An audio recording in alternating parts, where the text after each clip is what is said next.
देखो आज का हमारा टॉपिक है मैट। मैट की क्या फुल फॉर्म होती है? Minimum alternate tax.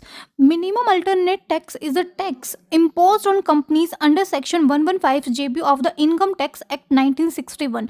जो मैट है वो क्या क्या किया जाता है, वो कंपनीज के ऊपर लगाया जाता है अंडर सेक्शन 115 जेबी के अकॉर्डिंग, इनकम टैक्स के तहत 1961 के अकॉर्डिंग ये कंपनीज पे टैक्स लगाया जाता है। ठीक है, it ensure that companies who show high profit in books but पे जीरो और very low tax must pay at least a minimum amount of tax. ये क्या बता रहा है? जो कंपनीज ज़्यादा प्रॉफिट दिखाती है अपनी बुक्स में बट वो क्या कर रही है, ज़ीरो टैक्स पे कर रही हैं या फिर बहुत ज़्यादा कम टैक्स पे कर रही है, तो उनको क्या करना होगा? At least a minimum amount of tax उनको पे करनी ही करनी होगी। ठीक है, वाई वॉज मैट इंट्रोड्यूस? देखो मैट क्यों इंट्रोड्यूस किया गया?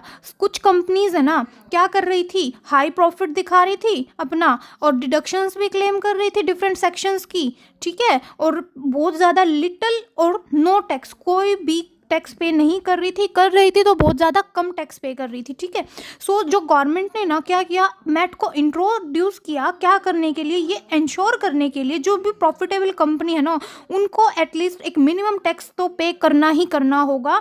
तो उसका क्या रूल रहेगा? जैसे कि जो मैट है ना करंट में तो क्या है, 15% ऑफ बुक प्रॉफिट। जो आपका बुक प्रॉफिट है आपको उसको 15% उसका टैक्स पे करना ही करना, प्लस सरचार्ज भी लगेगा आपके ऊपर, और हेल्थ एजुकेशन सेस भी रहेगा 4%। तो ये रूल है जिसके अकॉर्डिंग आपको मिनिमम अल्टरनेट टैक्स पे करना होगा। ठीक है, ओके, गॉट इट।